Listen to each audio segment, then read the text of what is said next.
पुरी जगन्नाथ संस्कृति की नहीं तेजी बद समांतराल भाव आउ एक जगन्नाथ मंदिर निर्माण करी ममता बनर्जी सरकार आज चर्चार विषय पलटि। हाँ दर्शक बंधु ए आमे कहूनु यही अति प्राचीन विश्व परिचित पुरी जगन्नाथ धाम चारि धाम मध्यरु अन्यतम शंकराचार्य स्थापित करिथिबा भारतर चारि दिगरे चारोटी धर्मर प्रतीक होउची हिंदू धर्मर प्रतीक स्वरूप पुरी होउची अन्यतम। तेणु केबे मध्य पुरीर निर्मित जगन्नाथ मंदिरर अबिकल नकल करी तार ना दबा स्वीकार्य नुहे ए कथा आमे कहूनु। सारा ओडिशार जगन्नाथ प्रेमी लोक मानकर भावावेग या आहत करछि। केवल जगन्नाथ नुहे केवल ओडिशा नुहे जगन्नाथ प्रेमी सारा विश्वर लोक आज दुखित आहत। ममता बनर्जी सरकार मंदिर करवा निश्चित प्रशंसनीय कथा ए कथा स्वीकार्य, किंतु अबिकल गोटे मॉडल तैयारी करने सहित सेठारे जगन्नाथ धाम लेखिबा एवं परवर्ती समय से धाम लेखा को राताराति भाव एक जिद्दी स्वरूप कथा को आसी पक्का भाव एक परमानेंट होर्डिंग तैयारी करी से सूचई देवा चाहूँगी जे जगन्नाथ प्रेमींकर मनरे हेतिबा आघात को द्विगुणित करिया को चेष्टा करछन। कौन रही यार कटक रे प्रतिफलन। कटक एक भाईचारार सहर, परंपरार सहर, हजार वर्षर गलिकंदीर सहर। एठारे सबु धर्मर लोक अति शांति रे वास करती। ए सहरर अनेक सुनाम रही धार्मिक भावना को नहीं। 12 मासरे 13 पर्व करी कटक भाईचारार अनेक उदाहरण देइचंती। आमे किछि आज कटक सहर भितर थिबा जगन्नाथ क्षेत्र, जगन्नाथ धाम, मंदिर, मठ, भक्त इत्यादि प्रतिज्ञा रखिबू, जणे को चेष्टा करिबू सेमानक मनरे कोन यार प्रतिज्ञा रही। मन्नाथ श्री जगन्नाथ मद्गुरु श्री जगद्गुरु ममात्मा सर्वभूतात्मा तस्मै श्री गुरुवेर्नमः। नीलाचल निवासाय निताय परमात्मने बलभद्र सुभद्राभ्याम जगन्नाथाय ते नमः। जय जगन्नाथ। जगन्नाथ ओडियार जन्मरु मृत्यु पर्यंत जहाँ करे ओडिया जगन्नाथ को साक्षी रखी करि थाए। जन्म बेले भी से जो जातक लेखे से सी उत्कल वीरकन्या अटकेश्वर ना जातक आरंभ होता है एवं तापर जन्मदिन होता है।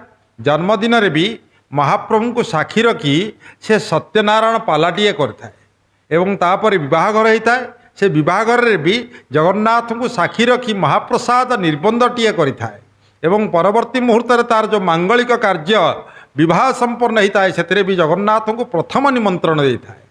एबे एवं मृत्यु पर भी जगन्नाथ को महाप्रसाद वितरण करी सी मृत्युरे व्यक्तिर निर्वाण होता है। ये हूँ जगन्नाथंकर आम संस्कृति आम परंपरा। तो जगन्नाथ बिना निस्तार नाही, भागवत बिना विस्तार नाही। जगन्नाथ को ओडिया आजिर जगन्नाथ को खाली ओडिया मानु नांती और जगन्नाथ को ऑल ओवर वर्ल्ड रे समस्ते मानुचंती जे जगन्नाथ ही एकमात्र धर्म, एकमात्र जगन्नाथ ही ये कलिकलुष विनाशन करिपारिबे। जगन्नाथ को बिना निस्तार नाही। जगन्नाथ धाम जोटा लिखिचंती सेटा पूरा धामटा भूल। धाम शब्दटा उठी जावा दरकार, कारण धामर जो धामर जो उद्देश्य बा धामर जोटी भगवान आविर्भाव होती बा जन्म नियंती सेटा कहुए धाम। तेणु जगन्नाथ सेठी आविर्भाव से समग्र पृथ्वीर कोणे अनुकोण आविर्भाव होती, किंतु सेठी तो आविर्भाव तो एबे हेले, किंतु कोटि कोटि वर्ष आगु सत्यजुगर घटना यहाँ हूँ इंद्रद्युम्न समय कथा। सेतले आविर्भूत होते भगवान जगन्नाथ श्रीक्षेत्र पुरी धाम रे। सेटा को सेइथिपाई कहा जोटी भगवान आविर्भाव बा जन्म नेबे सेटा को जाए धाम ना। मुझा को भावुनि हाँ तो से इमोशनाली एटा को ये करछंती। जोर जबरदस्ती जन जन को जमी ठीक से भाई विधा मारिकी से भाई कथा कस्मिन काले धामटा सेठी हो पार ना। धामर जो गुण बा कीर्ति रही सेठी किछि विराजित हो ना। धाम सब भगवान को जो भगवान जिते लीला चली जगन्नाथ पाखे से लीला कौन से हो पार समग्र पृथ्वी कौटी हो पारुनी।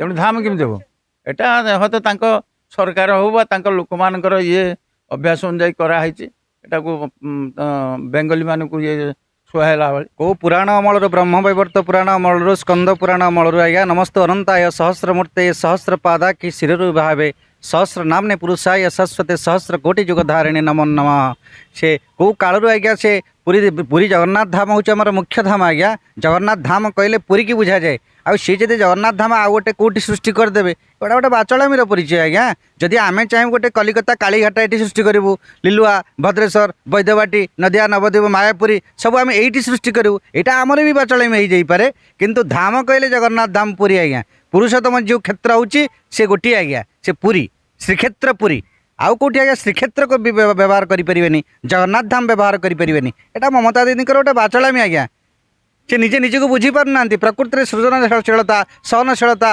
परोपकारितार त्रिवेणी संगम कौन अर्थ कौन धर्म कौन ये सांस्कृतिक संस्कृति कौन किसी जानते आज्ञा से केवल राजनैतिक कषाघात भितर से बंचा चाहती केवल भोट गोटेवा को चाहती दीघाटा को निज हाथ को निज अख्तियार को नापी सी आज गोटे बाचलामीर परिचय सृष्टि कर गोटे पटरे ममता सरकार सेठाकार हिंदू मानकु सुरक्षा देबारे असफल होई निंदित होई सारिथिबा बेले आउ गोटे पटे दीघा बेलाभूमि निकटरे समांतराल जगन्नाथ मंदिर निर्माण करी डैमेज रिपेयर करिया को चेष्टा करथिले मध्य विवाद घर को टाणी होइचंती।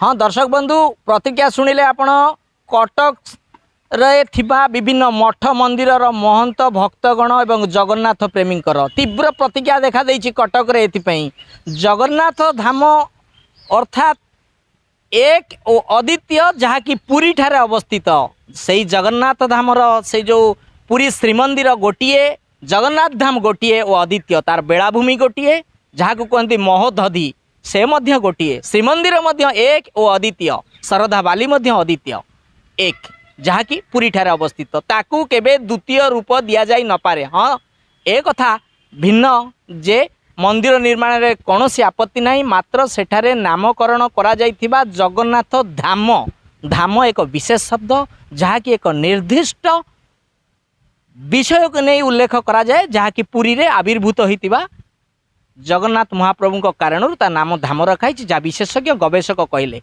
ममता सरकार ए जो घटना रे विवाद घेरे को टाणी होइचंती।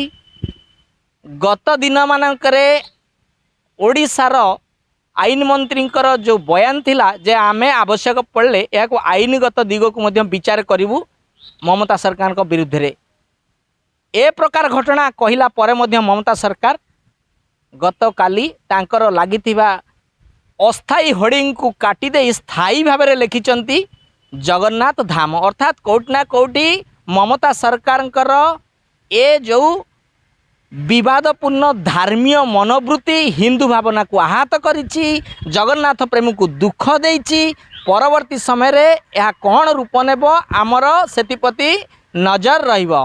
कटकरू दीपक आचार्य फोकस प्लस।